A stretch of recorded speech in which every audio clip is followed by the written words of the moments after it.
No jumpers, no flyers, no oracles, no reversals. Sorry, not right now. Welcome, dear Sagittarius. This is Tarot Lumination. It is your April 2019 mini generic love and relationship report. Before we get into it, I just want to illustrate a few things for you so that you understand the nature of the reading and why we do things this way. Cards are already well shuffled in advance. I like to go to the last second so that you're a witness. I have to tell everybody this too. I feel obliged. Also, you know the routine. If you've been here before, watch for your sun, moon, and rising, especially if each one is different, and then recalibrate and reinterpret to suit you so you get a full spectrum understanding for April, okay? Also, for singles, if you really want to, you can watch this. You have to understand and apply the laws of attraction here, because this is essentially a reading that's built around the idea that you are pulsing energy and relationship energy included, and there's someone else involved. But you can also be radiating the energy of relationship without someone there, and then you would look at it as the energy of what if. In other words, if someone was there, what is the sort of energy field that would exist between you guys? I'm not going to sit here and say, oh, you're going to meet your twin flame on Thursday. That's not what we do here at Tarot Lumination. So I can't help you, but we can look at the energy fields around love and relationships. So that's what we're going to do. Also, please check out the links below for all the fun goodies at Tarot Lumination. Actually, let's go to the illustration. Here we go. So this is what I'm talking about. This is the Tarot Lumination Crucible spread. That's what we're going to be using. The cards look like this. There's you, there's the other, deep inside of you, deep inside of the other, and the relationship itself and what is fermenting and being fostered and grown here. So we also understand that there's you, the other, and a relationship. And the relationship is a third entity, okay? It has a life and energy and a meaning and a purpose of its own. And you guys own it, whether you like it or know it or not. A lot of people, of course, operate this way, or they like to operate this way, or think they believe that this is all there is, when in fact there is a lot more going on. And so it really helps when you understand that this is an entity, a living thing that you guys own. It's almost like a business, like a mom and pop private business or something that you guys own, like a partnership. So what is the nature of this thing? The relationship itself is radiating and transmitting energy at the same time that it is receiving energy, okay? Just like you as an individual, just like them as an individual. So we need to take all of this into account when we're doing the spread. We're not reading this way. I don't do readings this way, okay? So we need to also examine and understand with the crucible. A crucible is a structure that can withstand intense alchemical pressures and reactions inside a laboratory. That's what they're made for. But you can adapt the story to human beings as well, because when we're in a relationship, it can be like a laboratory. Amazing things happen in a relationship that cannot happen anywhere else. There's certain types of evolution, growth, adaptation, and blossoming of self that cannot occur outside the context of relationship. Human beings need each other. Okay, that's all there is to it. It's a question of context. So let's have a look. You'll see as the cards unfold. Some of you who have been here before, you know the routine already, but for new viewers, I have to kind of give an overview, all right? Thank you for your patience. Let's go for it. Now, when I do this, I kind of slip into like a mini trance. It's like I'm watching a movie and I'm trying to narrate everything in real time as it happens. I would invite you to bring in your invisible friends, okay? All of them, every sort you can imagine, furry friends, past life, future friends, your guardian and archangels, all of those, all of it. Your loved ones from the great beyond, okay? All of that. And tap into that energy and make the most of this little reading, okay? Thank you so much. Because that's what we do over here at Tarot Lumination. All right. Cards are well shuffled now. Let's break it up. Here we go. Bless the deck. Bless every card in the deck. Bless you, Sagittarius, for being here, choosing Tarot Lumination. Let's do what we can for you. I hope you're enjoying Jupiter and Sagittarius. It's been there for months now, and we still have a few more months to go. You might as well make the most of it, okay? Let's see what happens. What are you radiating here, okay, Sag? Think of yourself like a smartphone. You are constantly transmitting and receiving energy, including in the context of relationship. And same thing over here with a significant other. Deep inside of you, deep inside of the other, and the relationship itself, okay? And then over here, what is being fostered and grown out of the relationship. You could almost, okay, see, this is the crucible, okay? See, that is the bowl structure in which you guys intimate, you separate. We intimate, we separate in the context, inside the structure of this bowl. Consciously, hopefully, deliberately, at least with tarot illumination, that's how we do it, okay? And so, just like I showed you on the diagram, we're looking at auric energy outside and above you and the other and the relationship itself. And what is being received, what is being transmitted. Let's start the reading, okay? So you have the Nine of Pentacles. So this to me is very encouraging energy. It makes me feel personally that you are very aware of the wealth and the abundance that is yours right now, that belongs to you. No matter how much hardship you've endured in life, no matter how much like stress or abuse or chaos or is happening in the world around you or to you, or that has happened to you, there is something about April which dings a bell over here with the Nine of Pentacles, where you can see physical evidence around you that is a reflection of your own, basically, your own abundance, your own wealth, and it needs to be really understood and really, really appreciated. And also, because this is a relationship reading, even though it's not a couples reading, it's really all about you, and this is the co-star. You are the star, this is the co-star. This is relating to the full energy field around you, and it needs to be understood. In other words, look around you, Sagittarius. Please be aware that there is a lot of individuation, wealth, and abundance that is yours, that has come to you either inadvertently or unconsciously or consciously. It's come to you in the context of this relationship. So the relationship itself has, in some way or other, in some aspect, some definable, very physical, tangible way that you could put into words, has made you rich. Rich in heart, rich in soul, rich in something or other. Maybe an inheritance, maybe a deep sense of value and being valued in love and relationship, where it's very tangible. You know it. You could put it in words. Like if we were just hanging out, you and tarot illumination together, you would be able to define exactly what this is. I don't know exactly what it is, but you would know. And hopefully they would know. They would recognize this too. In other words, it's just like, because it's, you know, we are allowing for the other in the storyline. And my feeling is that some of your good luck, your good fortune, your abundance would be rubbing off on the other a little bit as well. But this is something to celebrate. This is something to really appreciate and really enjoy.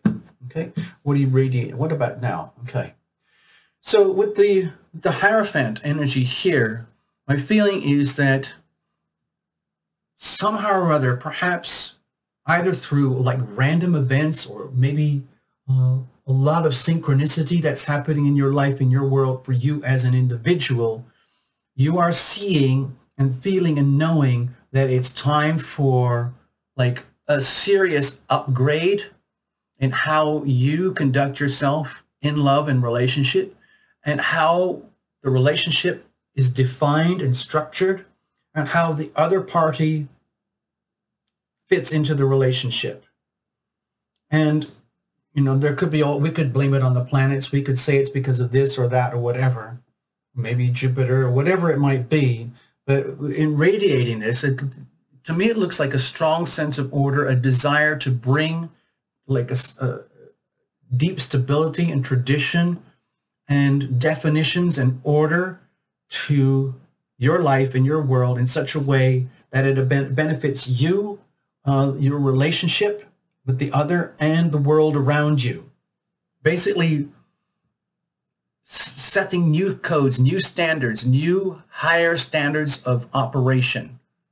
Like getting a complete brand new download of your operating system. You know how they talk about that stuff in computers, you know? So if you're going through that now in April, Sagittarius, also, by the way, Aries type energy is typically very harmonious for Sagittarius, at least for the few weeks of the month before it flips into Taurus, where it changes. But for most of the month, you're going to have this Aries energy in it, and it's going to work for you. So it's very harmonious, very nutritious, very supportive of you making deliberate steps to upgrade. Serious, like major upgrades.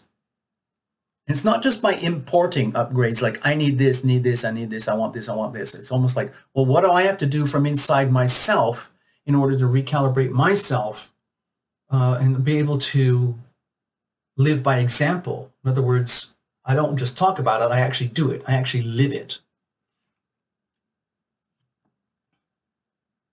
And it has to be in such a way that it benefits others and the significant other, bringing a high sense of order, structure, tradition, and stability into a relationship. And it has to start deliberate. In other words, you can't say to the other, like, we need more stability, we need more balance, we need more harmony, we need a more clearly defined code of our relationship and how it works. Okay, so just do that. It has to start from you. It has to start from within. You can't just dump it on the other party. Like anything that works is your awesomeness, and everything that doesn't work, blame it on them. You can't do that, okay? This is about taking full ownership for being who you are, how you are, and why you are the way you are, and knowing that you have to make upgrades and then doing something about it. What about the other? Okay, so with the King of Cups here, my feeling is that they might be kind of challenged by all of this to the point where they have to almost like put on their awesomeness wardrobe, their awesomeness, like they have to, it's almost like they are under, it feels like they're under pressure to have to, let's say, handle deep emotional subcurrents that they would rather not have to deal with, but they're going to have to deal with it in order to accommodate your needs, desires, ambitions, your evolutionary imperative to grow and evolve. That could put the relationship under stress and the other party under stress. It's worth it. It's obviously worth it, okay? And I don't think this would be happening unless you felt that you could afford to do this way and be this way, and then you wouldn't put so much pressure on the other party or the relationship that it would crumble. And instead, you know what happens with evolution? It's pressure. A lot of things like evolutionary, to evolve and grow and adapt in order to blossom, a lot of that happens under pressure, under duress from the outside. So if you, Sagittarius, can look at anything that would be regarded as pressure or influence or assets that are good for you in order to evolve and grow, that's something to tap into. And, you know, so you could almost call it like growing pains. And in order for you to grow and evolve, they have to grow and evolve, and the relationship has to grow and evolve. It's just like growing a business together. Like if you basically say, it's time for upgrades, everything, we need to completely do a complete remodeling, and they're kind of like, okay, I can handle this. I'm going to do it. I know I can handle it. I know I can do it. I'm going to have to put on my most magnificent, awesome self in order to maintain, let's say, emotional integrity, heart integrity, loving integrity from the very depths of my being in order to accommodate this. But I can see the point. I can see how it's worth it for you in your own individuation and growth and evolution. I can see how it's worth it for me in my own individuation, growth, and evolution. I get it. I understand. I understand you. I get you. I get you. Thank you, Sagittarius. I'll do it. I'll do it. It looks like it's a lot of pressure, though. Okay, let's have a look. What's going on deep inside of you? Okay, so with the Three of Swords here, You know, a lot of people are terrified to see this card in a reading, especially love and relationship. My feeling for you, Sag, is that your own desires to grow and evolve and blossom are probably so intense, and you would like to create so much order. Perhaps if it's a loose relationship and you want to turn it into an engagement or a marriage, forget the genders here and all of that stuff. You might be really scared of all the hidden things that exist in relationships that can sabotage relationships or end up being the ruination. Like deep down, there would be the fear of, you know, when you go to higher levels of commitment, you're putting more and more and more stuff at risk. Like when you get married, for example, you get into things like joint finances, mortgages, car payments, and everything becomes much more potentially valuable, but it requires risk. It requires so much more trust in the other and so much more trust in the other to you to get and enjoy all the benefits of a very, very strong, very committed, let's say formalized, traditional, structured relationship with new operating system, new codes. It's just that my feeling with the Three of Swords here is that deep down you might be sensing like, oh my God, I hope I'm not asking too much or wishing too much, because for all I know, I'm going to take things to the breaking point. Perhaps they won't handle it and they'll just go off and freak out and end up, you know, with somebody else. Or maybe I can't handle it and I put too pressure, I'm too demanding, and then I end up freaking out and we end up in a secret triangle, or we end up sort of basically sabotaging ourselves and each other because of our own individual desires to grow and evolve, especially mine. So I don't see this as real. I don't see this as actual alarm bells or anything tragic that's actually happening. I feel this much more as the fear of something awful happening as a consequence of your desire to grow and evolve and make things better and have a better life for you, for the other, and for the relationship. It puts more pressure, okay? It's understandable too. Every time we like, it's almost like all living things, all organisms love to blossom, grow, and adapt, or else they wither. And with human beings, if you just go blindly forward and expect everything to be awesome all the time, you're guaranteed to crash at some point. Whereas if you go forward in a methodical, balanced, practical way based on a life of experience of what does work and a life of experience of all the awful, horrible things that don't work, then you still have bedded in your system, in your body somewhere, the energy of fear of what can go wrong. And it's a very legitimate fear to carry, especially if you are deliberately seeking to evolve and grow and individuate above and beyond who you are, where you are now. Please don't be scared. I see this as a very healthy indicator that you need to be aware of what can go wrong and how it can go wrong and how things can get really bad really fast. And it's just like, you know, just owning it. So you don't have to live in a state of fear. You don't have to live, it's basically like, oh, we're going to end up screwed. It's going to be a total mess. It's going to be a disaster. I know, because my whole life is a disaster already. I've had so many failures and losses. Like, I'm just scared it's all going to end up in ruin. It doesn't have to be that way, because it looks like there's something good here and strong here and very valuable here for you and the other and the relationship. And it's perfectly natural to be scared. Okay? What about inside of them? Okay? Wow. Double kings. Okay. So with the King of Wands here, my feeling is that this might sound weird, but to me it feels like you, Sagittarius, in your own like growth, your own desire to grow, to be happier, richer, more abundant, more satisfied, more loving, more loved, more appreciated, more valued, more evolved, all of that stuff. it looks like it's putting, my feeling is it's putting a lot of pressure on the other party to the point where they are having to rise up and maintain their own status, their own stature, their own sense of dignity and own selfhood, their own most evolved, individuated selves in the context of the relationship, simply in order to endure the relationship. Okay? And so, again, my feeling here is that this is more to do with the fear. Like, they might be feeling deep down like, my God, I don't know if I can handle this.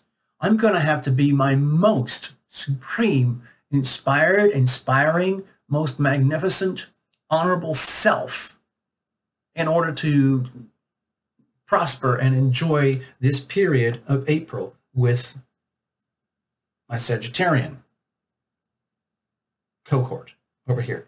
So with the King of Wands energy combined with the King of Cups here, my feeling is, forget the gender, male, female, don't worry about it. We're just reading energy. We're watching a little miniature movie here. So for you, Sagittarius, it looks like, you know, there's a possibility by taking things like, it's almost like inflating things to the maximum potential that could happen in a loving relationship to get the maximum value out of the loving relationship. For you, for the other, for the relationship itself. It's putting a lot of pressure. It's like blowing up a balloon to the point where, is it going to burst? Is it going to burst and we're going to have the chance to have the most amazing thing? Or are we taking it too far? And the other party represents the energy of like, wow, it's getting better and better and everything that's awesome. It's just like they get to a point where like, how far can we go? How far can we take this before I have to call it out? And it's almost like, I don't want to dampen your enthusiasm, but like put a stop to this, okay? Put a reality check. In other words, they might have to exercise their rights in a relationship in order to retain balance and harmony and get things like a little more gentle and softened down to themselves. So that they can continue to evolve and grow and adapt in the relationship alongside, okay? So it looks like it's a lot of pressure, okay? I mean, these cards in their own way are wonderful, and I don't see this as particularly really dangerous. I mean, if there is something very, very unwelcome that's happening in the context of a relationship, and it's not really spoken, and no one's really talking about it, and no one's dealing with it, and you're trying to present a brave face, they're trying to present a completely impervious, highly dignified face as though anything and everything that's gone wrong is really not their problem, it's more about you, then that needs to be understood and identified. So let's have a look at the relationship itself. Okay, with the World card here, my feeling is that there is some kind of element here where things are being taken to the max, taken to breaking point, where both parties want what's best for themselves and for each other.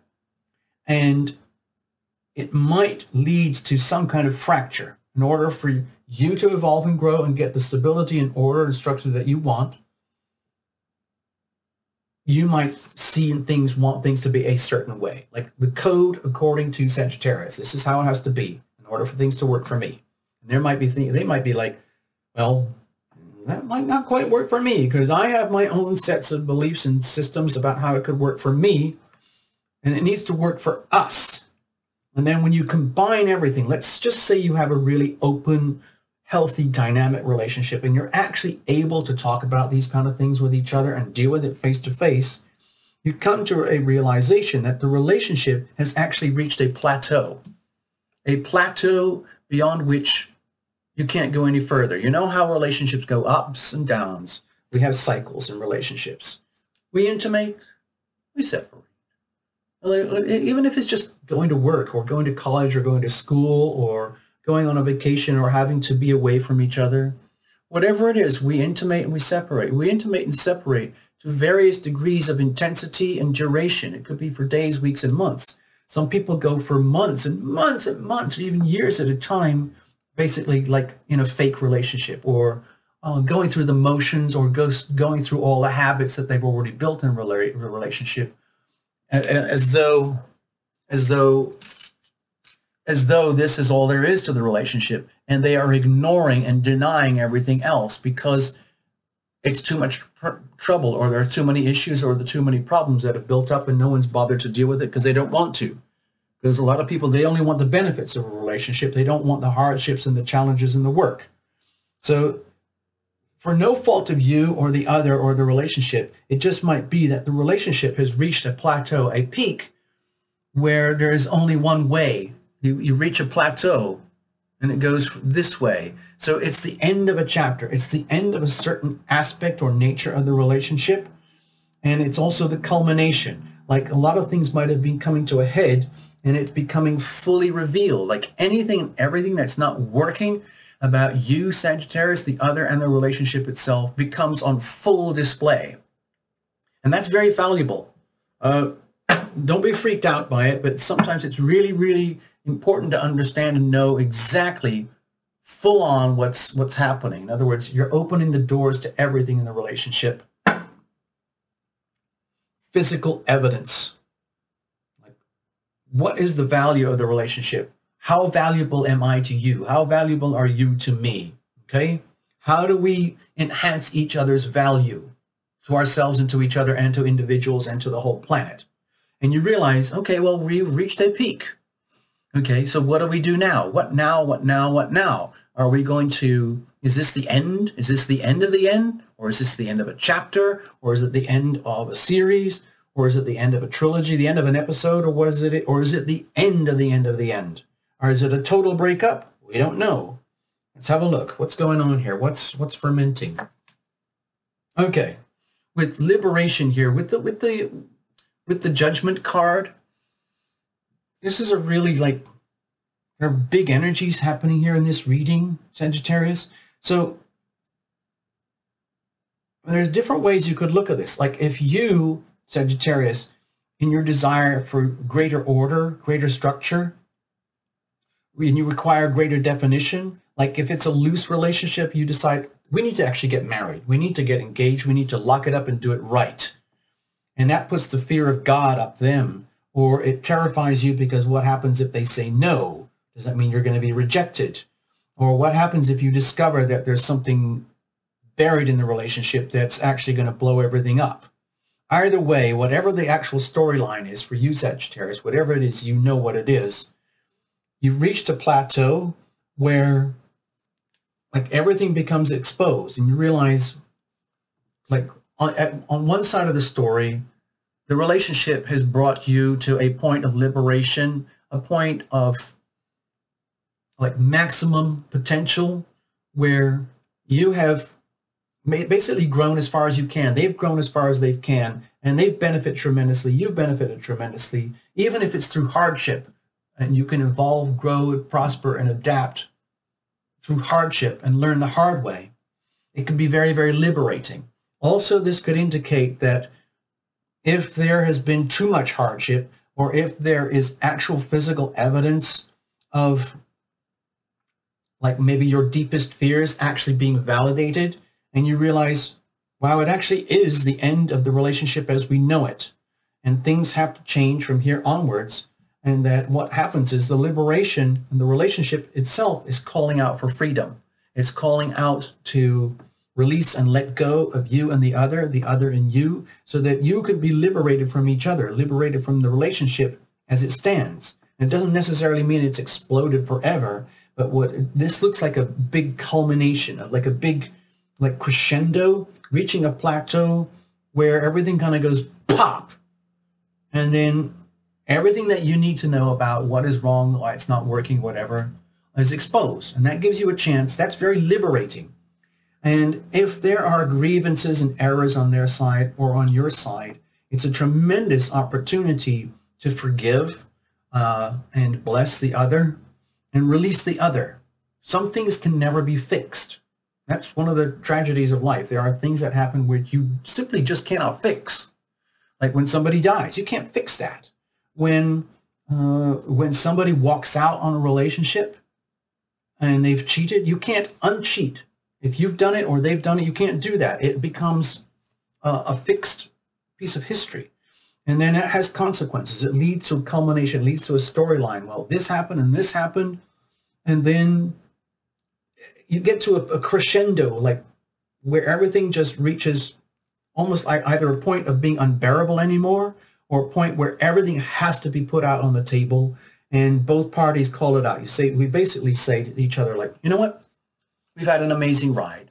We've had the best of best. We've had the worst of worst. I would agree. I've prospered and grown. You've prospered and grown. Like, it's been good. But we've had some terrible times as well. And I would agree, we've had some terrible times. And we need to be honest about this. Yes, I believe we do. And let's admit that we have reached this plateau when we can't go any farther the way things are, the way they are with you or me or you. Agreed? Agreed? Yes, agreed. So what are we going to do? How are we going to get this? How are we going to evolve and grow from here? We only have one option. We need to forgive each other. You need to forgive me for my transgressions. And you need to forgive me for my transgressions. And in so doing, we liberate each other. I liberate you, you liberate me. We liberate each other. Now, what does that mean to you? Well, what does it mean to you? Does it mean it's the end of the end for us? I'm not sure. We won't know until we actually go through and walk through the steps of upgrading our lives and our relationship and literally living by example. I forgive you. Okay, that I forgive you. And you understand that you are flawed and you are growing, evolving, and adapting. And it's sometimes very painful, growing pains. And then when you do the forgiving and the blessing, it's extremely liberating. You can actually grow and blossom and get better from this. You know, sometimes really tragic things happen in relationship, and it ends up making things stronger because you faced things together and you figured it out. If it's a decision where both parties need to go their separate ways, you do it with a blessing. There's no bitterness, no regrets, no harm. It's like, I bless you. I bless you. Thank you. It's been wonderful. I still love you. I still love you. But it's time to liberate ourselves and liberate each other. How that actually works for you individually, Sagittarius, please write in and let me know. I would love to know. Okay, let's put this over here. I'm going to leave it at that. It's kind of a cliffhanger, the movie over here. Forgiveness, redemption, reconciliation is a very important theme that is coming out of this. So whatever is very challenging or very difficult for you, Sagittarius, or them, or the relationship itself, it needs to come out. It's going to come out and needs to be dealt with. And the only way to deal with it, certain things can't be fixed, is to forgive and love again. To bless the other, bless your enemy, bless the enemies, and continue to love again by choice. And realize how lucky you are. Okay? Thank you so much, Sagittarius. All the best. You can reinterpret however you want. By the way, thank you for everything. Check out the links below. Subscribe. It really, really helps. The likes, they help. The comments, I read all of them, and I reply to as many as I can. Also, the best way you can say thank you for this, if you get any value out of this, is to please become a member. Check out the links below. I won't explain it here. Check the links below. It'll tell you everything. Bye-bye. All the best, Sagittarius. Have an amazing, amazing April. Okay? Bless you.